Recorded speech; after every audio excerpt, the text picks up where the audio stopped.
high on your value, you will do what it takes to do it. But many times people have a fantasy and they really have a value on spending money more than actually investing money and building wealth. Love it.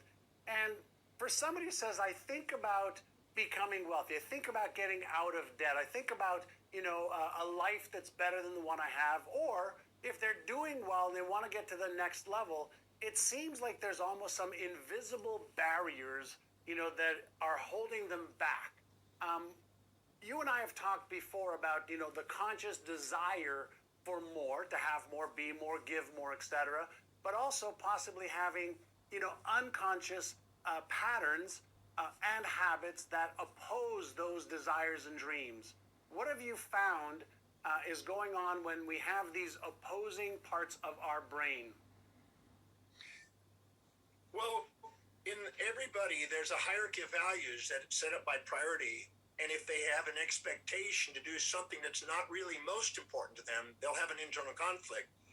And many times people compare themselves to others, put people on pedestals, subordinate to them, inject other people's values into life, cloud the clarity of their own highest value and mission, and therefore have this internal conflict, which has been called limiting beliefs, which are inculcations and injections of other people's belief systems who may not be wealthy into their life.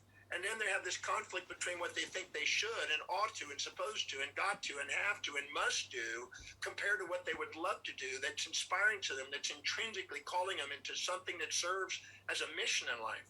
So giving themselves permission to be themselves and not subordinate to the world around them liberates them from a lot of those limiting, quote, beliefs that they've injected from people that they've given power to.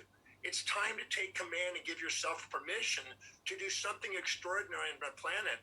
Being yourself, being the true you, the magnificence of who you are is far greater than any fantasies you'll put on yourself. And all those injected values can be fantasies of being somebody second at being somebody else instead of being first at being you. I love that, because that really speaks directly to the fact that many people feel I'm not good enough, I'm not worthy enough, I'm not smart enough, I can't do this because. And my belief personally is that we learned how to do that because nobody was born with a negative or disempowering self-image. And so if somebody may be struggling with, a vision or goals that is currently bigger than their self-image or identity as they see themselves right now, are there things that they could be doing to let go of that state and identity that may be a lot less than what they're capable of achieving and feeling? Well, this is a very important question, because whenever you're setting goals that are highest on your value, you activate with blood glucose and oxygen the forebrain, where you are more objective and you're mitigating risks and you're strategically planning and you spontaneously want to act, and you calm down the amygdala. The amygdala is a subcortical area of the brain that wants to avoid pain and seek pleasure, and it tends to set goals that are fantasies instead of true objectives. And then what we do, we get elated because of the dopamine, and then we end up self-depreciating because of the fear. And we get vacillating and volatile in our emotions instead of steady at aim, with the chief aim, as Napoleon Hill said. It's so important to not set goals that are low on our values, but set them that are truly demonstrated. Your life demonstrates what you value. Look at what you spontaneously do on a daily basis, and that'll tell you what's really important to you.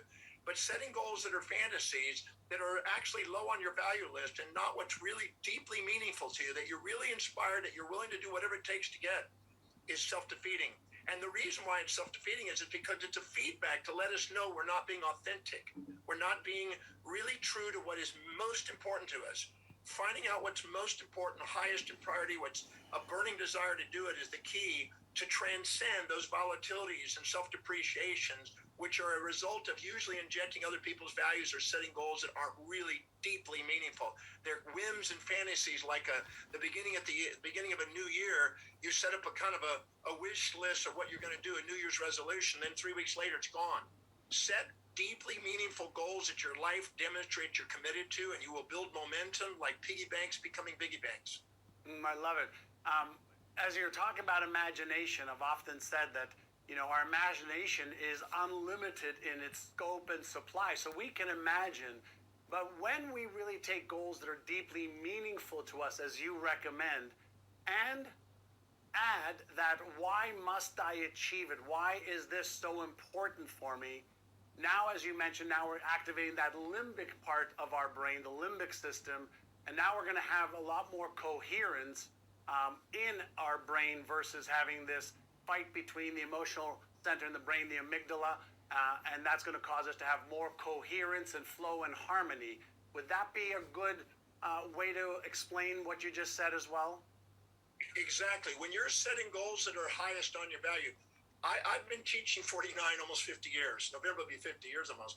And what's interesting is nobody has to motivate me or remind me or extrinsically drive me or give me an incentive to do what I love doing. Nobody has to motivate you, John, to do what you love doing. You know that. If you have to be motivated to do what you say is important, what you say is important isn't important. You're having a fantasy about who you are, and it's time to get true with yourself. What exactly are you committed to doing? Because when the why is big enough, the hows take care of themselves. And when you're doing something that's truly intrinsically driven from within, you don't let anything in the outside stop you. You see everything on the way, not in the way. And you start building momentum that's unstoppable.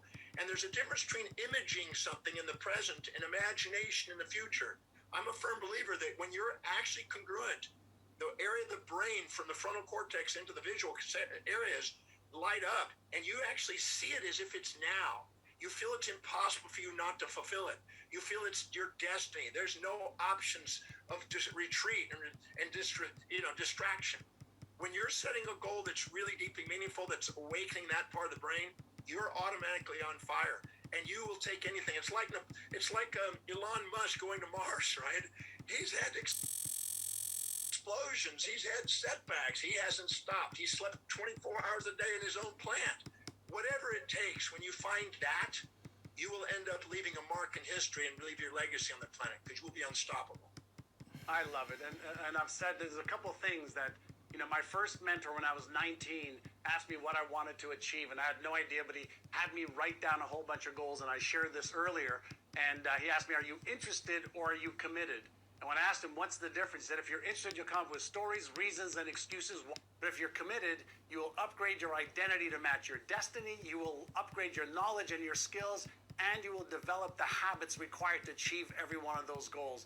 Because every one of those goals that you want to achieve, he says to me, have already been achieved. So the how-to already exists. So I love what you've just shared. For the person who says, yeah, I've tried this before. I've heard this before, but I'm afraid of failing, or they don't even know that they have a fear of failure or a fear of disappointing themselves or a fear of being embarrassed, ashamed, ridiculed.